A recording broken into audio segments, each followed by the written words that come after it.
Salut à tous, c'est PULKO et bienvenue dans ce premier numéro de la toile de Pulco. Voilà, on est en avril, je l'avais annoncé en janvier. Voilà, bon, ceux qui sont abonnés à Facebook, vous le savez, j'ai eu des problèmes d'ordinateur. Je n'ai pas eu le temps de m'en occuper, tout ça, mais bon, on va commencer maintenant. Et ça tombe bien pour ce numéro 1 de la toile de Pulco. Le film que je vais chroniquer aujourd'hui, c'est Fast and Furious 7. Alors, Fast and Furious 7. Comment dire, bof, bof. Si je suis allé avec plusieurs amis à moi je suis gentil pour dire bof, mais il y en a, ils disent carrément nul à chier. Après, comment dire, les goûts et les couleurs, ça ne se discute pas. Il y a plusieurs styles de fans de Fast and Furious. Alors en gros, il y a ceux que j'appellerais les bofs qui aiment le tuning, c'est-à-dire ils ont kiffé le 1, ils ont kiffé le 2, ils ont kiffé le 3, parce qu'il y avait du tuning. À partir du 4 où il y a un peu plus d'action, ça parle d'infiltrer des gangs, de tirer sur des gens. Ces gens-là disent ouais, Fast and Furious, ça a changé, ceci, cela. Moi, ces gens-là, j'ai envie de leur dire, quand vous regardez des films, souvent vous dites ouais, c'est du copier-coller. Terminator 3 ressemble trop à Terminator 2. Very Bad Trip 2 ressemble trop à Very Bad Trip 1. Voilà. Là, Fast and Furious, pour moi, ils innovent. Ils innovent. D'ailleurs, Fast and Furious, ça me plaît plus depuis le quatrième. Depuis le quatrième. Après, ils t'en ont sorti un tous les... Entre le 5 et le 6, déjà, il y a eu un an. Voilà. Voilà, bon, après, le 7, ça tourne trop à la James Bond, film d'espionnage. Pour moi, si ça part en cacahuète, on va dire c'est à cause de ça. Mais bon, après, les films d'espionnage, c'est pas trop mon délire. Mais bon, genre, poursuite dans la forêt, dans la forêt, saut dans le ravin, saut d'immeuble en immeuble. Voilà, ça devient du n'importe quoi. Ça devient du n'importe quoi. Après, moi, sur Fast and Furious 7, j'ai adoré les scènes de baston, surtout le duel entre Jason Statham et Dwayne The Rock Johnson. Même si le combat est arrivé trop tôt, c'est le meilleur duel de ce film. Voilà, après, là, je fais un effort pour chercher les points positifs, mais sur ce film, il y a trop de longueur, malheureusement. Après, c'est pas leur faute. Malheureusement, en décembre 2013, Paul Walker nous a quittés dans un tragique accident de voiture et il a fallu faire une réécriture du film, comme vous avez pu vous en douter. Moi, personnellement, voilà, en allant voir ce film, je me suis pas dit ouais, je vais aller voir le film de l'année. Pas du tout. Pas du tout. Je savais que ça allait être un désastre. Bon, pas à ce point, mais enfin, pas à ce point, pas à ce point. Non, non, ça s'est passé exactement comme je le pensais. Après, bon, après, il y a des gens, ils reprochent à ce film que ça fasse rire. Moi, ça me dérange pas, un peu d'humour. Voilà, moi, je mets pas d'étiquette sur les choses. Tu veux mettre de l'humour dans un film d'action, libre à toi. Tu veux mettre de l'humour dans un film d'horreur, libre à toi. Voilà, moi, ça ne m'a pas dérangé. Ça met de l'ambiance.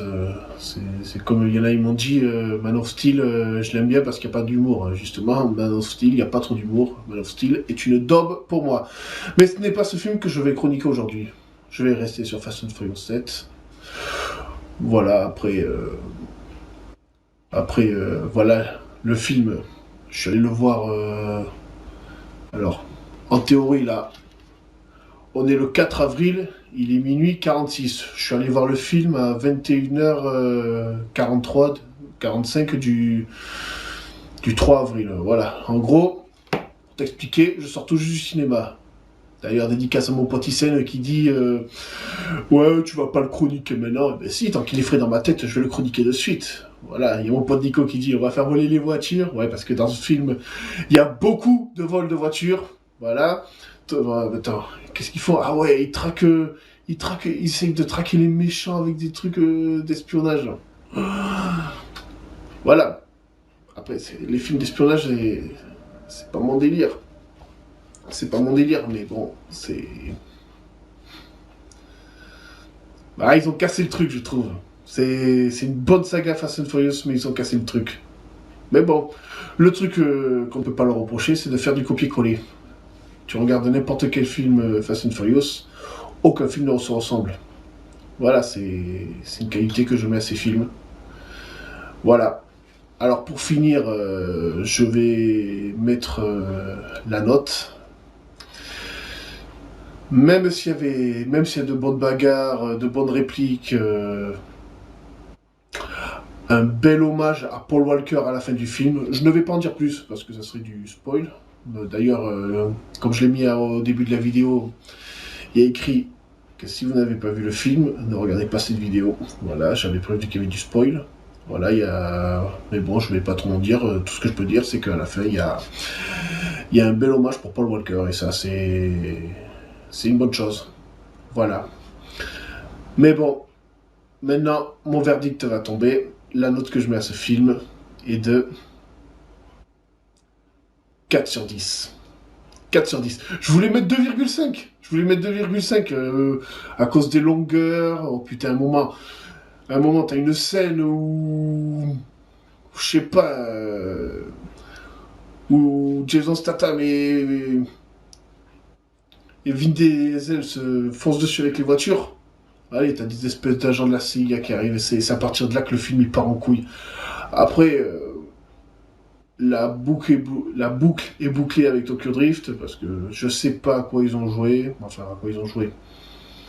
Apparemment, c'est des erreurs scénaristiques. Mais bon, c'est... Après Tokyo Drift, il devait pas y avoir de Fast and Furious. Alors, ce qui fait qu'ils ont été obligés à... Le 4, tous les films qui se déroulent après Tokyo Drift se déroulent en fait avant Tokyo Drift.